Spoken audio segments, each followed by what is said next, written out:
चरण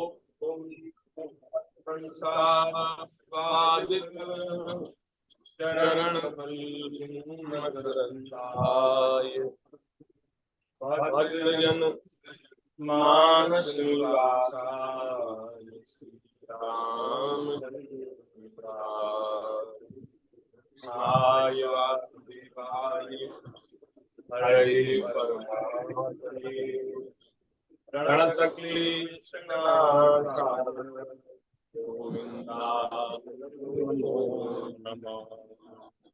सीतानाथसमारम्भां श्रीरामानन्दमध्यमाम् अस्मदाचार्यपर्यन्तां वन्दे श्रीगुरुपरम्पराम्। प्रह्लाद नारद पराशर पुंडरीक व्यासाम्बरीश सुकुशौनकुदीश्वराल्यां रुक्मांगदार्जुन वशिष्ठ विभीषणानि पुण्यानि परम भागवतां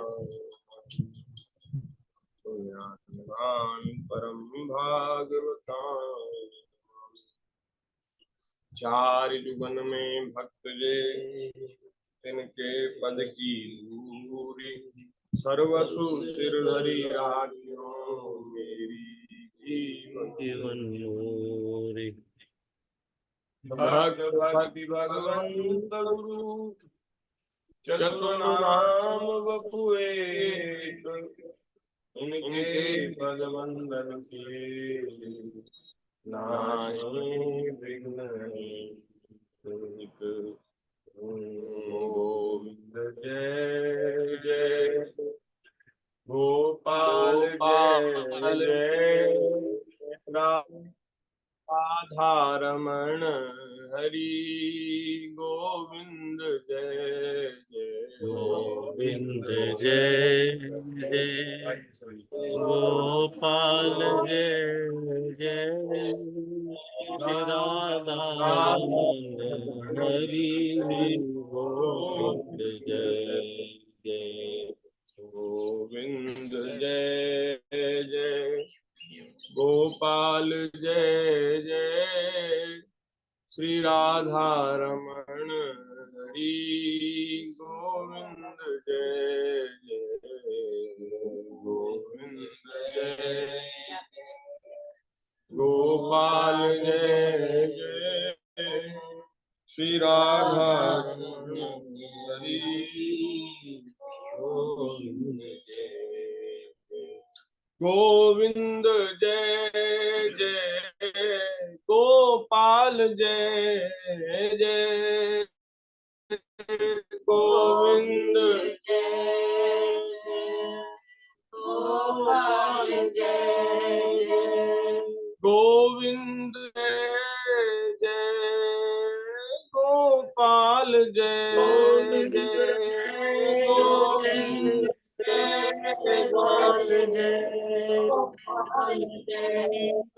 श्री राधा रमण हरि गोविंद जय श्री राधा गोविंद जय जय गोपाल जय जय श्री राधा रमण हरि गोविंद जय जय गोविंद जय गोपाल जय जय श्री राधा रमण हरि गोविंद जय जय श्री राधा रमण हरि गोविंद जय जय श्री राधा रमण हरि गोविंद जय जय श्री राधा रमण हरि गोविंद जय जय श्री राधा रमण हरि गोविंद जय जय श्री वृंदावन बिहारी लाल जय। श्री राधा गोविंद भगवान की जय। श्रीमद्भागवत महापुराण की जय। श्री सुखदेव जी महाराज की जय। श्री सदगुरुदेव भगवान की जय। 84 कोटि ब्रजमंडल धाम की जय। यमुना भवानी की जय। श्री वृंदावन धाम की जय। गिरिराज महाराज की जय। सब संत हरि भक्तन की जय। जगत जननी गौ माता की जय। सत्य सनातन धर्म की जय। जय जय श्री श्री राम राम। जय जय श्री सीताराम। हर हर महादेव। नारायण नारायण नारायण। हरि शरणम करुणा निधान। हम सब लोग बड़े भाग्यशाली हैं। भगवान की बड़ी कृपा है जो श्रीमद् भागवत जी की दुर्लभ रसमयी मंगलमयी कल्याणमयी कथा का रसास्वादन करने का अवसर हम लोगों को प्राप्त हो रहा है। कई महीनों से लगातार सत्संग चल रहा है। हम लोग विज्ञान के उपयोग से, मोबाइल से, इंटरनेट से करते थे, लेकिन ठाकुर जी की दया से ऐसा सुंदर योग बना है कि नवरात्र के इन पावन दिनों में, नव दुर्गा की उपासना के इन पावन दिनों में जब मेरा आना दिल्ली हुआ, तो दिल्ली प्रदेश में, जो देश की राजधानी है, दिल वालों की दिल्ली ऐसी दिल्ली में जो भारत का हृदय है, राजधानी है। राजधानी माने सबसे मुख्य शहर होता है, देश की राजधानी सबसे प्रमुख। तो हृदय में क्या होता है? सबसे प्रमुख हृदय। हमने पूरे शरीर में क्या होता है? प्रमुख हृदय होता है। हृदय की बड़ी महिमा है। तो ऐसे ही हृदय है, तो देश का हृदय है राजधानी दिल्ली। तो ऐसी दिल्ली में यहाँ अशोक विहार में श्री लक्ष्मी नारायण भगवान की सानिध्य में, लक्ष्मी नारायण भगवान का मंदिर है पास में, हमें दर्शन भी हो रहे हैं यहाँ से गुम्बद के सामने। तो भगवान के सानिध्य में और महाराज सुंदर अपने कक्ष में बैठ कर के ही इतना बढ़िया आनंद हो रहा है। आप सब लोग बड़ी कृपा करते हैं। आपकी कृपा हो रही है। मैं आप सब अपने घर से अब सब काम धाम छोड़कर यहाँ आ जाते हैं, बोले आप कथा सुनाओ। इतनी कृपा है, बहुत करुणा है। अभी हम सोच रहे थे कि हम किसी मतलब कोई योग्यता नहीं, किसी काम के नहीं। अब आप तो सोचते होंगे तो अपनी विनम्रता दिखा रही, सच्ची बात है ये, कोई विनम्रता दिखाने वाली बात नहीं, सच्ची बात है। हम कोई पढ़े लिखे नहीं हो। वो पंडित जी कह रहे थे ना, आप कुछ सुनाओ, तो हम तो जानते ही नहीं कुछ क्या सुनाए। कोई पढ़े लिखे नहीं, कोई योग्यता नहीं, पर भगवान की कैसी कृपा है कि मैं सोच रहा था कि हमारे द्वारा कही हुई कथा लोगों को अच्छी लगती है, तो मैंने कही ठाकुर जी ने हमें वक्ता बना दिया। कोई ऐसे नहीं कि भाई बड़ी कथाएं होती हैं, ऐसे ऐसे नहीं। पर मैं सोच रहा था कि हमारे द्वारा कही हुई भगवान की कथा लोग कहते हैं भाई आप अच्छी कहते हैं, तो अच्छी कहते हैं, लोग सुनना चाहते हैं, तो ये कितनी कृपा है। और आप सब लोग हमें सुनाने का अवसर प्रदान कर देते हैं। तो मैं सोच रहा था कि कोई योग्यता नहीं, कोई साधन नहीं, कुछ नहीं, लेकिन फिर भी ठाकुर जी ने इतनी कृपा कर रखी है कि हमको अवसर प्रदान करते हैं कि अपने गुणगान कर, अपने पवित्र यश का गान करके हम अपनी वाणी को पवित्र कर लें। भगवान आप पे प्रभु कृपा करते हैं, तो आप अपनी कृपा हमारी तरफ भी भेजते हैं, इसलिए हम लोग आपकी श्रवण करते हैं। जय हो। बड़ी कृपा है, बड़ी करुणा है। अभी जब हम वहां थे ना, अपने गांव में थे, तो वहां 4-6 दिन वहां रामचरितमानस का एक जगह पाठ होता था। तो वहां भी हम जाने लगे। शाम को 4:30-5 बजे से होता था। तो मैं जब यहाँ आया तो वो फोन करते, बोले भाई कहाँ हो आप? यहाँ आपका प्रतीक्षा हो रही। मैंने की भाई मैं तो नवरात्रि में यहाँ आ गया हूँ, और मैं नवरात्रि के बाद जब आऊंगा तो फिर आप सब लोगों के बीच में बैठ के आ जाओ। जय हो जय। फिर आ जाओ, यहाँ आ जाओ आप चाहे तो। है? नीचे कोई दिक्कत नहीं है। अभी अभी 2 सीट खाली है हमारी। कोई आएगा? नहीं नहीं, कोई नहीं। तो हम सोचते हैं भैया इतनी कृपा है, इतनी कृपा है कि हम सोच सोच के मन में खूब आनंदित होते हैं। और हमारे ऊपर ही नहीं माता जी, सबके ऊपर है। यदि हम विचार करने लग जाए ना कि इन्होंने कितनी कृपा कर रखी, उस कृपा के हम लायक नहीं थे, योग्य नहीं थे। आहा, इन्होंने हमारी पात्रता से, योग्यता से ज्यादा कृपा कर रखी।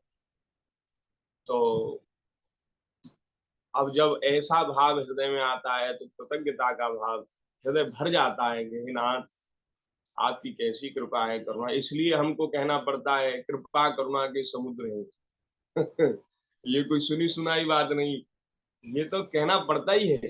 ये कृपा करुणा के, दया के समुद्र हैं, अहेतु की कृपा करते हैं, सबको कल्याण का अवसर प्रदान करते हैं, कोई वंचित नहीं रहता इनकी कृपा करुणा से। हाँ, वो बात अलग है कि आदमी समझे ही ना, इनकी कृपा को समझे ना, और वो अपना अपने आप को कोसता रहे, ईश्वर को कोसता रहे, तो ये तो उसका उसका अज्ञान है, उसकी मूर्खता है, उसका दुर्भाग्य है।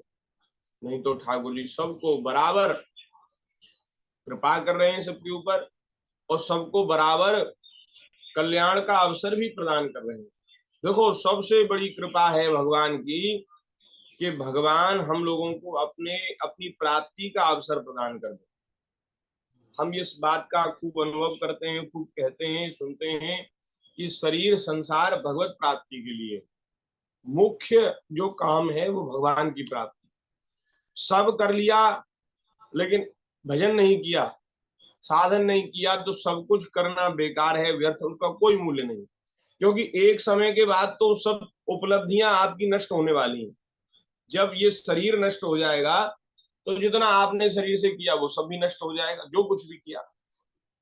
तो जो नष्ट ही होने वाला है, उसके संग्रह में हम अपना जो समय खर्च कर रहे हैं, समय व्यय कर रहे हैं, वो बुद्धिमानी नहीं है। सब कुछ लगा करके भी समय को वापस नहीं लाया जा सकता। जैसे किसी ने बहुत रुपया कमाया, अरबों की संपत्ति कमाई, और वो चाहे कि हम अपनी अरबों की संपत्ति देकर कुछ समय वापस ले लें, तो वो समय नहीं वापस आ सकता। तो इसलिए हम कहते हैं कि भगवान की प्राप्ति के लिए मनुष्य शरीर है। अगर ये कर लिया, साधन कर लिया, भजन कर लिया, इनको प्रसन्न कर लिया, तो सब कुछ कर लिया, सब कुछ कर लिया, कुछ बाकी नहीं रह गया। फिर ये नहीं देखा जाएगा कि अरे इन्होंने पढ़ाई लिखाई करी थी कि नहीं करी थी, इन्होंने धन कमाया था कि नहीं कमाया था, मान प्रतिष्ठा अर्जित की थी कि नहीं की थी। तो महाराज, अगर इनको प्रसन्न कर लिया, इनकी प्रसन्नता हो गई, तो सब कुछ हो गया। तो मुख्य जो हम लोगों का कर्तव्य है वो है भगवत भक्ति, भगवत भजन, भगवत प्राप्ति। और उस भगवत प्राप्ति का अवसर ठाकुर जी ने सबको दे रखा है। तो ये भगवान की सबसे बड़ी कृपा है कि वे किसी को भी वंचित नहीं रख रहे। हम ये बात महाराज जी की, गुरुदेव भगवान की वाणी से हमने सुनी है, और हम ये कहते भी हैं कि जो जहां है वहीं से सत्संग कर सकता है, सत्संग कर सकता है। आपको अपने क्षेत्र में ही ऐसा सत्संग का अवसर मिल जाएगा, कहीं ना कहीं, कोई ना कोई। ऐसी बात नहीं है कि यहाँ सत्संग नहीं होता। ये दिल्ली में महाराज बड़े बड़े भक्त हैं, ये भी तो सत्संग ही है। ये तो सत्संग है ही। लेकिन आप कहेंगे कि भाई आप तो हमेशा नहीं रहेंगे, आप तो 8-10 दिन के लिए ही हैं। लेकिन यहाँ भी आपके कोई कोई प्रेमी अनुरागी कोई ऐसे मिल जाएंगे जो आपको सत्संग प्रदान करें। और नहीं तो आप तो देखो, विज्ञान का इतना वो हो गया है उत्कर्ष, कि विज्ञान के माध्यम से भी आप घर बैठे सत्संग कर सकते हैं, कहीं से भी, दूर दूर से भी आप बात सुन सकते हैं। तो नारायण ठाकुर जी ने बड़ी कृपा कर रखी है हम लोगों के ऊपर। उनकी इतनी कृपा है कि उसका बदला हम नहीं चुका सकते। तो बस उनसे धन्यवाद ही कहते रहना चाहिए, प्रभु आपकी बड़ी कृपा है। तो ऐसी भगवान की कृपा का बार बार आश्रय लेकर और बार बार उनकी कृपा करुणा को प्रणाम करते हुए, भगवान के चरणों में प्रणाम करते हुए, आज के प्रसंग का स्मरण कर रहे हैं। श्रीमद् भागवत जी में 10वें स्कंद में 20वें अध्याय की चर्चा हम अंतिम दिन कर रहे थे शनिवार को। कल जैसा कि रविवार को हमारा हमेशा अवकाश रहता है ना, इसलिए हम लोगों को छुट्टी की आदत पड़ी है इसलिए कल अवकाश रहा, कोई बात नहीं। आज फिर हम सब लोग बैठे हैं सम्मुख और अब आगे के चरित्रों का स्मरण कर रहे हैं। बोलिए भक्तवत्सल भगवान की जय। श्री सुखदेव जी महाराज कहते हैं, निशा मुखेषु खद्योतास्तमसा भान्ति न ग्रहा यथा पापेन पाखंडा नहीं वेदा कलो युगे। 20वें अध्याय में वर्षा ऋतु का और शरद ऋतु का वर्णन है। इसको हम कहने नहीं ये चल रहा था, ये प्रसंग चल रहा था, इसको कहने का हमारे मन में भाव था, इच्छा थी, इसलिए क्योंकि इसमें सिद्धांत की बहुत सुंदर सुंदर बातें हैं। तो सुखदेव जी कह रहे हैं, वर्षा के सायंकाल में बादलों से घना अंधेरा छा जाने पर ग्रह और तारों का प्रकाश नहीं दिखलाई देता। वर्षा ऋतु होती है तो बादल छा जाते हैं, तो सब तारे, चंद्रमा, सूर्य सब ढक जाते हैं और अंधेरा सा हो जाता है। और महाराज जो वास्तविक ग्रह हैं वो तो छुप जाते हैं और जुगनू टिमटिमाते हैं। बरसात में जुगनू भी बड़े रहते हैं तो वो टिमटिमाते हैं। तो जैसे सुखदेव जी कह रहे, जैसे कलयुग में पाप की प्रबलता हो जाने से जो वैदिक सनातन धर्म है वो तो लुप्त हो जाता है और पाखंड मतों का प्रचार हो जाता है। वैदिक सनातन जो हमारा सिद्धांत है वो लुप्त हो जाता है। जो वास्तविक कल्याण की बात है वो तो छुप जाती है और ऐसे ऐसे पाखंड मत जिनका कोई लोक परलोक से लेना देना नहीं, कल्याण से लेना देना नहीं, ऐसी बातों का प्रचार होता है। यही है माया, यही है कलयुग। अच्छी बातें नहीं प्रचारित होती, ऐसी बातों का प्रचार होता है। लोगों की बुद्धि जो है वो भ्रम में पड़े होने के कारण जिनकी महिमा है उनको तो समझ नहीं पाती और जिसको नहीं करना चाहिए उसको उसमें वो महात्म ढूंढते हैं कि भाई ये करना चाहिए। अब हमने देखा है प्राय कि लोग पशु पक्षियों की सेवा पर बड़ा जोर दे रहे हैं, लेकिन जो गौ माता है उसकी सेवा होनी चाहिए, उसकी सेवा पे लोगों का ध्यान नहीं। सेव की सेवा को छोड़कर, पूज्य की सेवा को छोड़कर अपूज्य की पूजा हो रही है।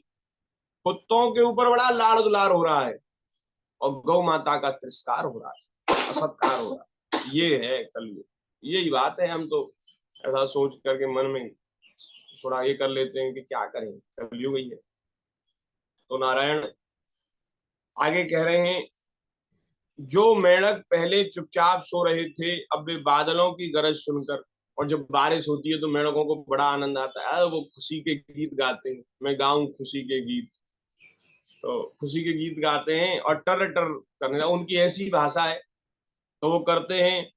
जैसे नित्य नियम से निवृत्त होने पर गुरुदेव के आदेशानुसार ब्रह्मचारी लोग वेद पाठ करते हैं अपने अपने आश्रमों में।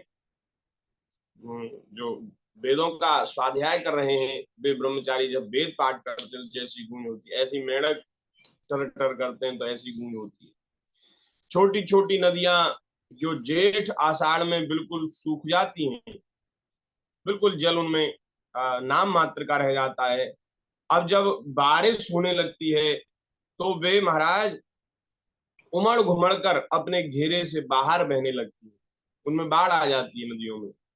ये वही नदियां हैं जो जेठ आषाढ़ में सूखने को थी। अब देखो इनका स्वरूप कैसे, जैसे अजितेंद्रिय पुरुष के शरीर और धन संपत्तियों का कुमार्ग में उपयोग होने लगता है। जिसकी जिसकी इंद्रियां बस में नहीं है, जो जितेंद्रिय नहीं है, उसके धन संपत्ति और बल का दुरुपयोग होने लगता है। समय का जी, उसका शरीर भी नष्ट होता है, शरीर से भी कुछ लाभ नहीं ले पाता। वो तो विषयों को भोगने में ही। और देखो महाराज, विषय भोग ये ऐसे हैं, ऐसे दुष्ट हैं कि इनसे इंद्रियां कभी तृप्त नहीं होती है। कोई ये कहे कि भाई इतने समय भोग लो तो तृप्त हो जाए, नहीं होती। वो अंतिम समय तक भोग भोगने की इच्छा बनी रहती है, और हमारा सब आयु, हमारा सब समय सब नष्ट हो जाता है इनको भोगने में। हमारे महाराज जी कहते हैं, भोगों ने हमें नहीं भोगा, हमने भोगों को नहीं भोगा, भोगों ने हमें भोग लिया। हम तो सोचते हैं हम भोग भोग रहे हैं, हम नहीं भोग रहे, भोग हमें भोग रहे, हमारी आयु सब नष्ट कर रहे हैं। तो जो सत्संग से नहीं जुड़े हैं, जो भगवान के चरणों का जिन्होंने आश्रय नहीं लिया है, उनके गुण भी दोष बन जाते हैं। उनके गुण, ये धन, बल, वैभव, स्वरूप, कुल, संपत्ति, ये सब गुण हैं, लेकिन सत्संग से न जुड़े होने के कारण ये सब दोष बन जाते हैं और ये नरक में ले जाने वाले हो जाते हैं। और महाराज सत्संग से जुड़ गए, सत्संग से जुड़ गए तो उनके गुण तो गुण है ही, उनका सदुपयोग होने लग जाता है, और महाराज कोई दोष रहता नहीं। फिर कोई वैसा भी दोष होता है तो वो भी नहीं रहता। ये अनुभव की बात है। तो इसलिए हमें तो माताजी सबसे बढ़िया सत्संग की ही महिमा लगती। सत्संग की महिमा सर्वोपरि है। सत्संग, सत्संग से जो लाभ होता है उसको कहते नहीं बनता, वो तो हमें अनुभव करना चाहिए। ऐसे ऐसे लोग जो सत्संग से जुड़ गए, वे महाराज देखो उनका जीवन कितना सरल सादा, कितना सात्विक जीवन। अभी हम परसों शाम को मिले थे डॉक्टर साहब से, तो ये सत्संग से जुड़ने की महिमा है कि महाराज इतना सरल जीवन हो गया, इतना सात्विक जीवन हो गया, इतने अच्छे विचार मन में उत्पन्न हो गए। नहीं तो धन संपत्ति प्राय लोगों को पचती नहीं है और वो कुमार्गगामी हो जाते हैं, तमाम ऐसे दोष आ जाते हैं।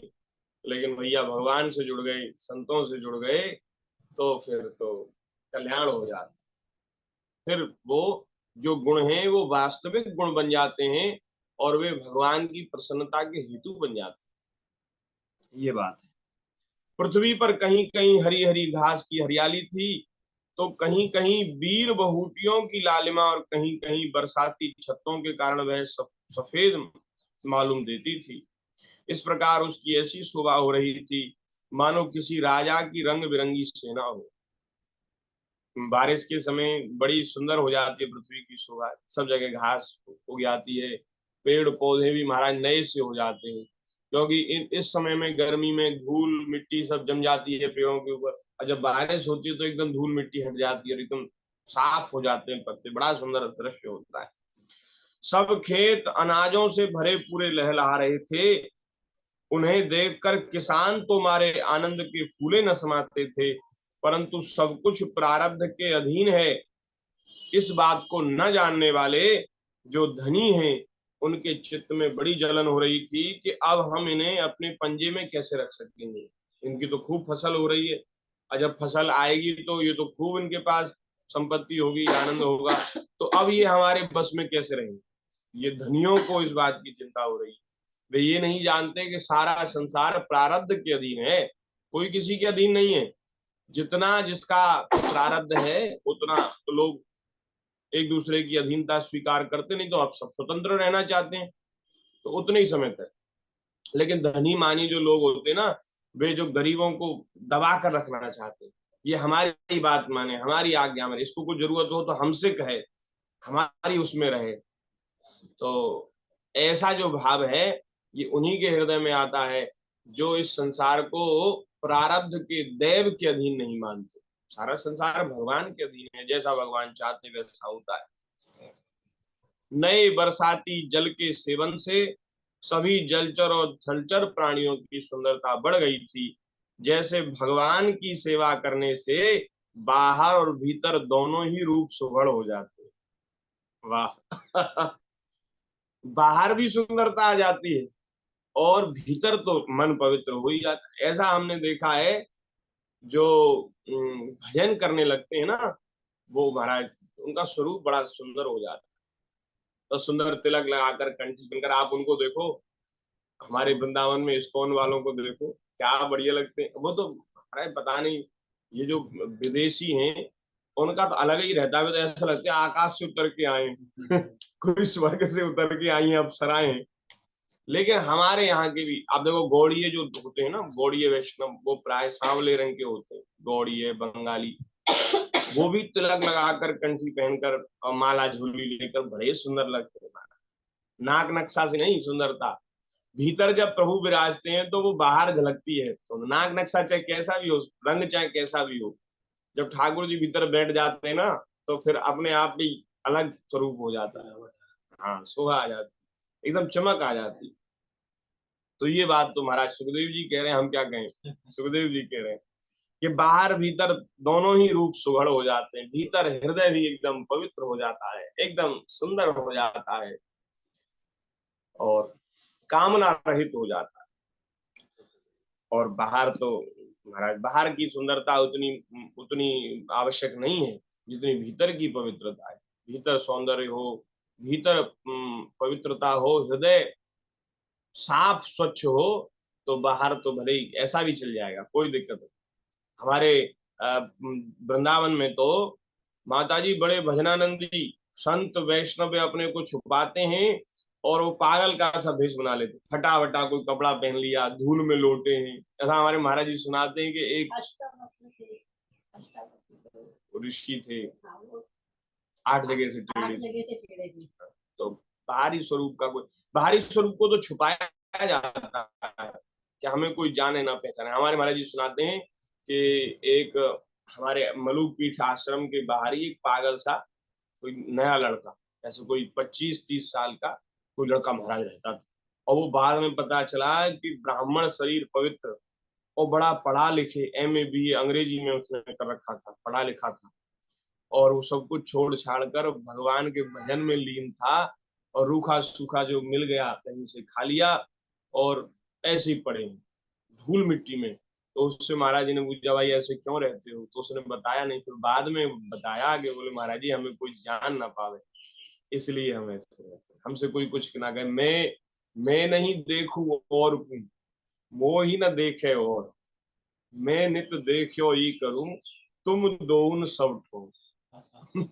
मुझसे कोई न बोले, न मैं किसी से बोलूं, ना मुझे कोई देखे, ना मैं किसी को देखूं। मैं तो बस श्री राधा कृष्ण प्रभु को ही सब जगह देखता रहूं।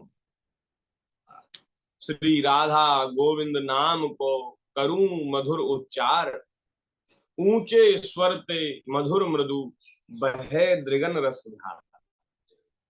ऐसी बोले, मैं तो बस श्री राधा कृष्ण भगवान के नाम का स्मरण करता रहता हूँ।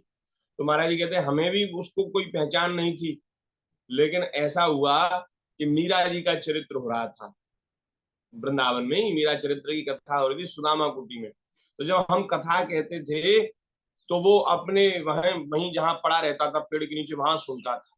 एक दिन क्या हुआ, एक दिन माइक खराब हो गया, तो वो व्यक्ति वहां से उठकर और वो कथा पांडाल में आया। बोले तब हमने पहचाना कि आज, रोज तो माइक बजता था तो इसलिए आता नहीं था, तो कथा में अगर कोई आएगा तो उसको तो समझेंगे कि अरे ये तो कोई प्रेमी है जो ऐसा भेष बनाकर रहता, लेकिन कथा में आता है। और जब माइक खराब हो गया तो उससे रहा नहीं गया, इतना रस आया कथा में तो उससे रहा नहीं गया, बोले वहीं चलवा। तो फिर महाराज जी ने समझा कि कोई प्रेमी है, तो महाराज जी ने फिर उससे एकांत में पूछा, तो उसने फिर अपना परिचय रखा। तो बाहर की सुंदरता उतनी बहुमूल्य नहीं है, उसको तो छुपाया जाता है। भीतर का सौंदर्य होना चाहिए, भीतर भगवान की भक्ति, अनुराग, प्रेम, सरलता, जीवों के प्रति दया, सबके प्रति समता, ऐसे भाव होने चाहिए, तो आनंद है। तो नारायण, वर्षा ऋतु में हवा के झोंकों से समुद्र उताल तरंगों से युक्त हो रहा था। अब जब नदियों का संयोग हुआ, नदियां भी भरकर चल रही हैं और वे सब समुद्र में जाकर मिल रही हैं, तो वह और भी क्षुब्ध हो उठा। ठीक वैसे ही जैसे वासना युक्त योगी का चित्त विषयों का संपर्क होने पर कामनाओं के उभार से भर जाता है। विषय भोगों को का तो त्याग कर दिया, लेकिन मन में भोग भोगने की इच्छा बनी हुई है, वासना बनी हुई है। योग में रहते हैं, अभी भोग नहीं भोग रहे, योगी हैं, लेकिन मन में भोग भोगने की इच्छा, वासना बनी हुई है। तो सुखदेव जी कहते हैं जब उसका विषयों से संपर्क होता है तो उसका चित्त जो है कामनाओं के उभार से भर जाता है। बहुत कामनाएं उसके चित्त में उभर आती है। कब तक? जब तक चित्त जो है वासना शून्य नहीं होता। अब वासना शून्य हो जाए तो फिर कितने भी विषय भोग रहे हैं उनसे फिर कोई फर्क नहीं पड़ता। तो ये जो संत होते हैं, प्रेमी होते हैं, महापुरुष होते हैं, इनका चित्त वासना शून्य होता है। ये बात हमें समझनी चाहिए। ये भले ही कितनी सुख सुविधा में रहे, कितने भी ऐश्वर्य में रहे, इनके ऊपर वह ऐश्वर्य सुख सुविधा का प्रभाव नहीं होता। ये तो ऐसे ही है कि महलों में थे तो महलों में रहे, और फिर अगर महल छूट गए, झोपड़ी में रहना पड़ा, तो उसमें भी आनंद से रहे। महलों में राखो चाहे जंगल में घर दे, झोपड़ी में वास लो। महलों में राखो चाहे झोपड़ी में वास, सीताराम सीताराम सीताराम कहिए, जाहि विधि राखे राम ताहि विधि रहिए। ऐसी ऐसी बात होती है उसके उनके हृदय में, संतों के। जो संतों में भाव नहीं रखते, संतों में प्रेम नहीं रखते, उन लोगों को यही शिकायत रहती है, अरे बताओ ये कैसे संत हैं, हमसे तो कहते हैं कि वैराग्य से रहो, त्याग से रहो, भजन करो, और स्वयं रहते हैं एसीओ में, स्वयं बढ़िया बढ़िया गाड़ियों में चलते हैं। ऐसा ऐसा लोगों के मन में प्रश्न रहता है। तो हमारा तो निवेदन ये है कि भैया संतों में अश्रद्धा मत करो। अगर संतों में अश्रद्धा हो गई तो कल्याण का कोई मार्ग बचेगा नहीं। और कुछ कर लो भले ही, लेकिन संतों में श्रद्धा करो। ये संत महापुरुष इन इन इन सुख सुविधाओं को भोगने के लिए इच्छुक नहीं है, लालायित नहीं है, लेकिन भगवान की ऐसी इच्छा है। ठाकुर जी अपने भक्तों को बड़े लाड़ प्यार से रखते हैं। हाँ, संसार को सिखाने के लिए, संसार को बताने के लिए, और भगवान तो कृपा करते हैं, बहुत प्रेम करते हैं। तो जैसे मैया अपने बालक के सब सुख का विचार करती है, ऐसे ठाकुर जी भी सुख का विचार करते हैं। तो अब आजकल ऐसी सुख सुविधा चली है, और आजकल माता जी आजकल समय भी बड़ा अलग है। अब आप देखो, गर्मी बहुत बढ़ती जा रही है, वायुमंडल गर्म होता जा रहा है। पहले 4-4, 5-5 महीने सर्दी पड़ती थी, अब 1 महीना 1.5 महीना ही बहुत सर्दी पड़ती है, नहीं तो ज्यादातर गर्मी ही पड़ती है। अब गर्मियों में आप देखो कितनी जोर की गर्मी पड़ती है। क्यों पड़ती है? क्योंकि मशीनरी का युग है, तमाम फैक्ट्रियां बनी हैं, उनमें निरंतर आग जल रही है, और प्रदूषण हो रहा है। प्रदूषण से ये वायुमंडल गर्म हो रहा है, और तमाम गाड़ी वाहन चल गए उनके उनके इंजन से, और अब ये एसी चली तो अब भीतर तो ठंडा कर देती है और बाहर इतनी गर्मी फेंकती है, तो इनसे वायुमंडल गर्म हो रहा है। तो अब गर्मी को सहन करना बड़ा कठिन है, इसलिए ऐसी सुविधा चली है कि एसी में। तो क्या एसी और एसी की गाड़ी आपके लिए ही चली है? संत नहीं उनमें बैठ सकते? संत बैठ जाएंगे तो अपराध हो जाएगा। देखो, भोगने की इच्छा से किसी विषय का संसर्ग हो, वो खतरनाक है। भोगने की इच्छा नहीं थी और कितने भी विषय भोग बने रहे, वो खतरनाक नहीं। जैसे श्री भरत जी महाराज जब भगवान श्री राम जी को मनाने के लिए चित्रकूट जा रहे थे, तो भरद्वाज जी ने सब कुछ प्रकट कर दिया वन में ही, जंगल में सेवा के लिए। रात्रि भर बैठे रहे महल में, किसी भोग का मन से भी उन्होंने स्मरण नहीं, मन से भी उसको भोगा नहीं। एक तो होता है शरीर से भोगना, और एक होता है मन से भोगना। मन से भोगना बड़ा खतरनाक, विषयों का चिंतन बड़ा खतरनाक। विषयों का भोगना इतना खतरनाक नहीं है, विषयों का चिंतन। एकांत में बैठे और बड़े तपस्वी तेजस्वी लग रहे हैं देखने में, तो देखने, और भीतर चल रहा है विषयों का चिंतन, तो वो बहुत ज्यादा खतरनाक है, और वो मन को पवित्र नहीं होने देता। जो विषयों का मन में स्मरण करते हैं, चिंतन करते हैं, वो निरंतर वो एक ना एक दिन उन विषयों में प्रवृत्त हो जाते हैं। और विषय भोगों में रह करके भी जो भगवान का स्मरण करते हैं, चिंतन करते हैं, वो एक ना एक दिन भगवान में तल्लीन हो जाते हैं। तो ये बाहरी तो सब दिखावा है, नाटक है, बाहर से कुछ नहीं, भीतर की बात है। तो इसलिए कोई ये ना कहे कि अरे ये तो ऐसे रह रहे हैं, ऐसे। अरे रह रहे हैं तो ठाकुर जी रख रहे हैं, रह रहे हैं। बाकी इन्होंने, इन महापुरुषों ने, आज जिनको बहुत प्रभाव है, जिनका जिनका बड़ा ईश्वर है, इन महापुरुषों ने तब भी बहुत किया है। आप किसी भी महापुरुष के जीवन में देखो, उनकी प्रारंभिक अवस्था तपस्या से शुरू हुई है, उन्होंने बहुत तप किया है, बहुत त्याग किया है, बहुत कुछ झेला है, सहन किया है। अब फिर पीछे जब भगवान के चरणों में मन लग गया और विषय भोग भोगने की इच्छा नहीं रही, तो ठाकुर जी ने सब कुछ दे दिया। अब वो उनमें रहते हुए भी विरक्त हैं।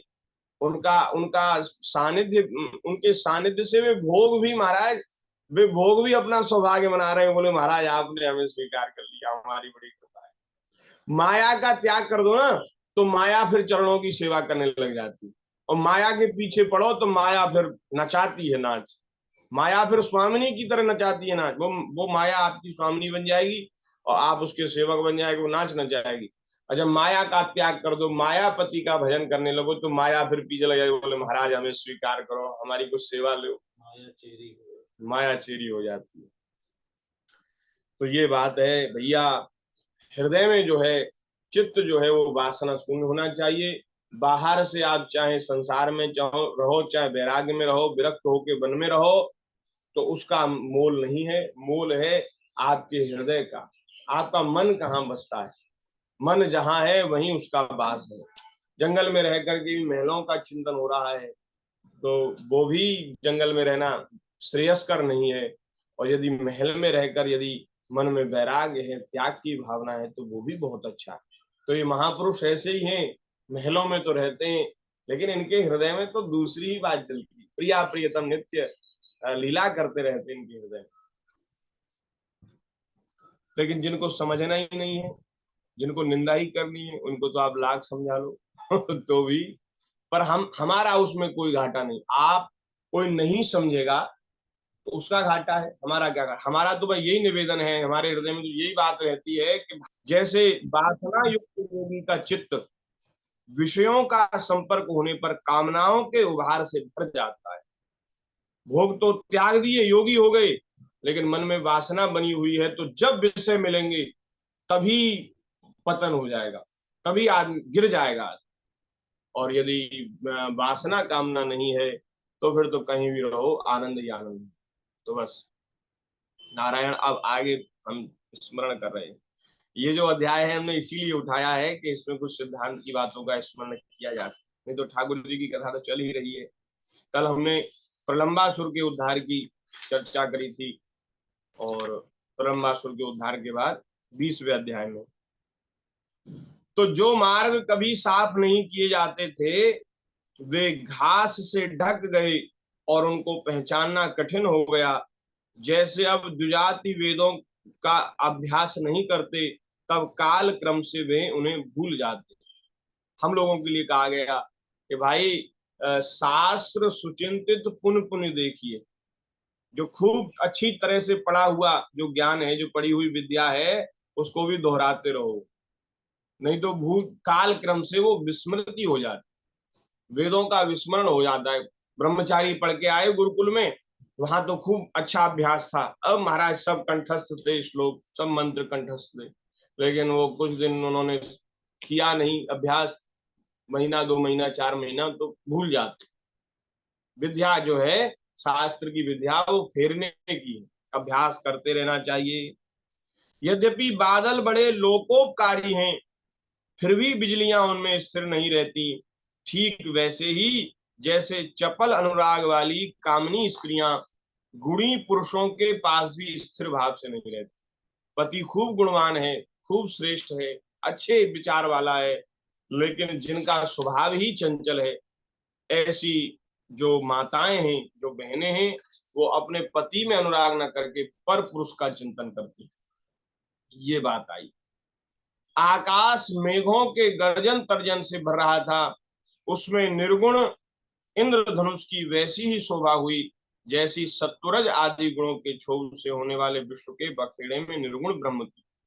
यद्यपि चंद्रमा की उज्जवल चांदनी से बादलों का पता चलता था, फिर भी उन बादलों ने ही चंद्रमा को ढककर शोभाहीन भी बना दिया था। ठीक वैसे ही जैसे पुरुष के आभास से आभाषित होने वाला अहंकार ही उसे ढककर प्रकाशित नहीं होने देता। अहंकार ही हमारे स्वरूप को प्रकट नहीं होने देता। हम लोगों का जो अहंकार है, देह के प्रति अहमता है, ममता है, वो ही हमें हमारे स्वरूप में नहीं आने देती। बादलों के शुभागमन से मोरों का रोम रोम खिल रहा था। वे अपनी कुहक और नृत्य के द्वारा आनंद उत्सव मना रहे थे। ठीक वैसे ही जैसे गृहस्थी के जंजाल में फंसे हुए लोग, जो अधिकतर तीनों ताप से जलते रहते हैं, घबराते रहते हैं, भगवान के भक्तों के शुभागमन से आनंद मग्न हो जाते।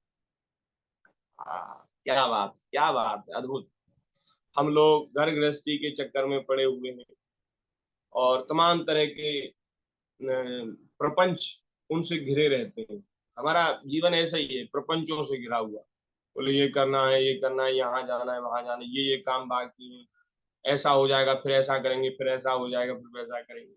तो इन कामनाओं के कारण, इन प्रपंचों के कारण आदमी बड़ा संतप्त रहता है, दुखी रहता है। तो बोले जब कोई भगवान के भक्त आ जाते हैं तो उनको बड़ा आनंद होता है। हम गृहस्थियों के पास जब कोई संत आते, भक्त आते, लोग परलोक की चर्चा करते हैं, कोई भगवान की चर्चा करते हैं, तो महाराज चर्चा के समय जितनी देर सत्संग होता है उतनी देर फिर मन जो है वो संसार से हटकर भगवान में लगता है। और भगवान तो आनंद के सिंधु हैं, आनंद के धाम हैं। ये मन जब उनमें लगता है तो सारे दुख को, सारे प्रपंच को भूलकर सुखी हो जाता है, आनंदित हो जाता है। ये बात गोस्वामी जी ने भी मानसी में कही है। वहां भी ये वर्षा ऋतु और शरद ऋतु का वर्णन है। ये बड़ा महत्वपूर्ण है, ये जो वर्णन है बहुत महत्वपूर्ण है, क्योंकि गोस्वामी जी ने भी लिखा। और भागवत जी देखो, भागवत जी वेद पुराणों का सार है, अष्टादश पुराणों में श्रेष्ठ है भागवत। तो जो भागवत में लिखा है वो तो सार ही है, सार सार सब लिखा है। और फिर भागवत में भी जो लिखा है, और फिर गोस्वामी जी ने भी महाराज लिखा।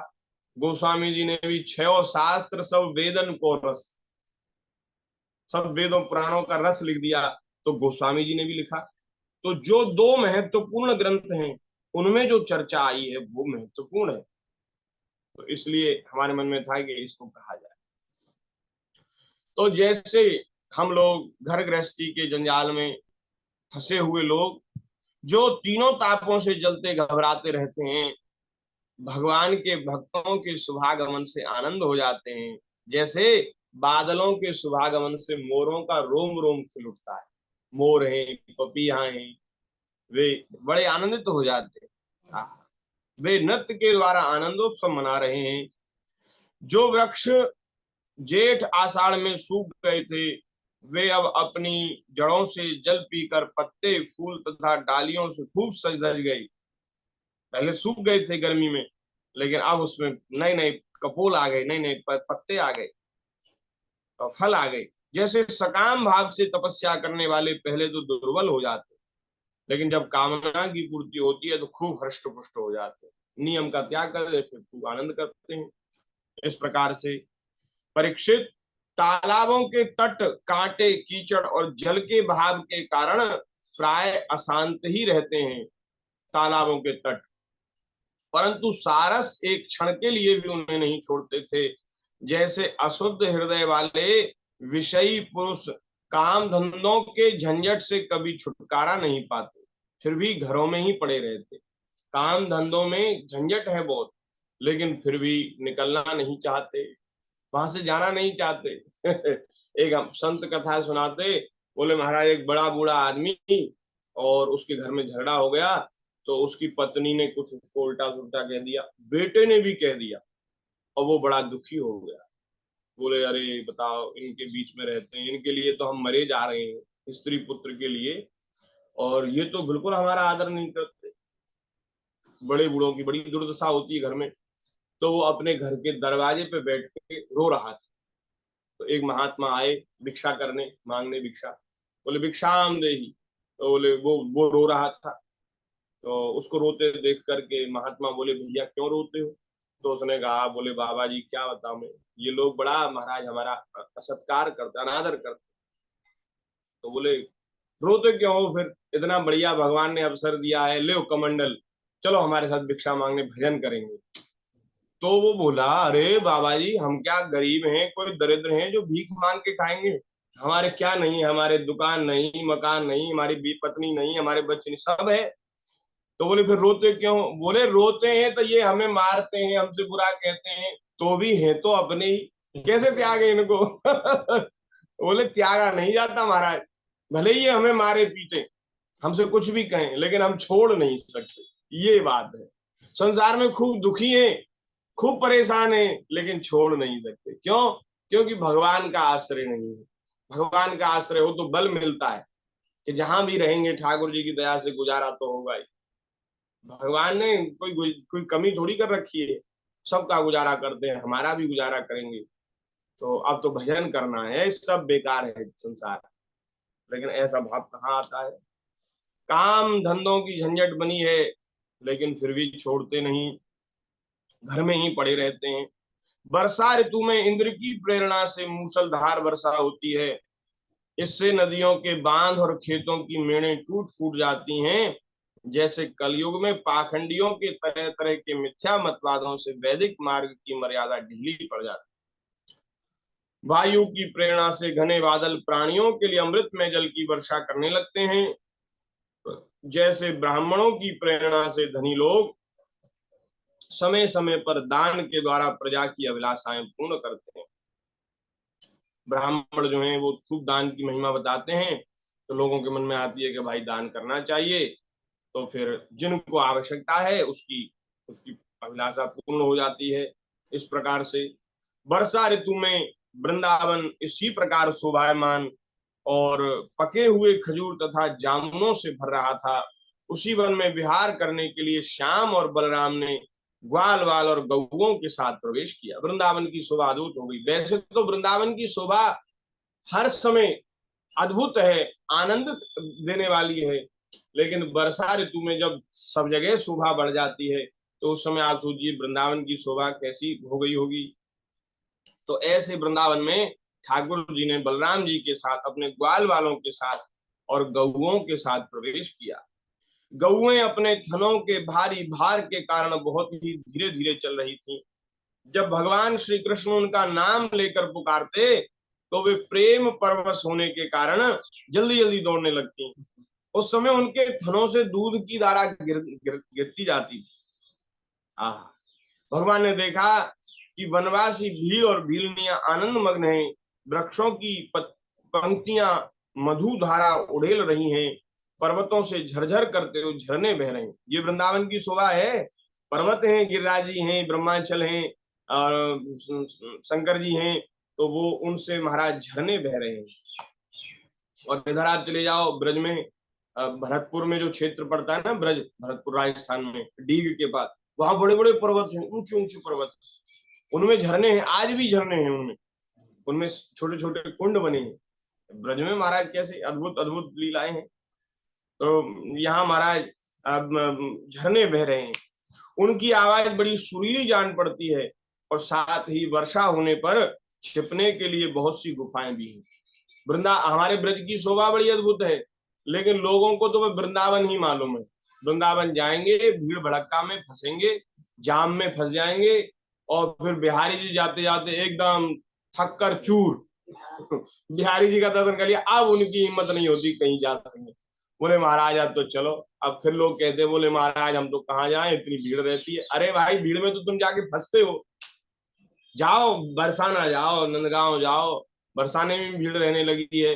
तो ऐसे ब्रज के गांव में जाओ, ब्रज के गांव गांव में माता जी बड़े प्राचीन प्राचीन मंदिर हैं और उन मंदिर में दर्शन कर लो। ब्रज का तो कणकण श्री कृष्ण है, कणकण श्री राधा है। आप कहीं भी ब्रज के गांव में जाकर ठाकुर जी का दर्शन कर लो तो बिहारी जी ही हैं। वृंदावन ब्रज में पूरे बिहारी जी। अब वहां जाकर के आप ब्रजवासियों के पास बैठो, बड़े बूढ़े ब्रजवासी फिर सुनाएंगे कथा, पुरानी पुरानी कथा सुनाएंगे, उनके पास बैठो। भीड़ भाड़ में हम जाके फंसते हैं, बताओ। केवल बिहारी जी याद है सब लोगों को, और महाराज रोज दुर्घटनाएं होती है वहां, उनका दर्शन करना चाहिए। जब वर्षा होने लगती तब श्री कृष्ण कभी किसी वृक्ष की गोद में या खोडर में जा छिपते, कभी कभी किसी गुफा में ही जा बैठते और कभी कंदमूल फल खाकर ग्वाल वालों के साथ खेलते रहते।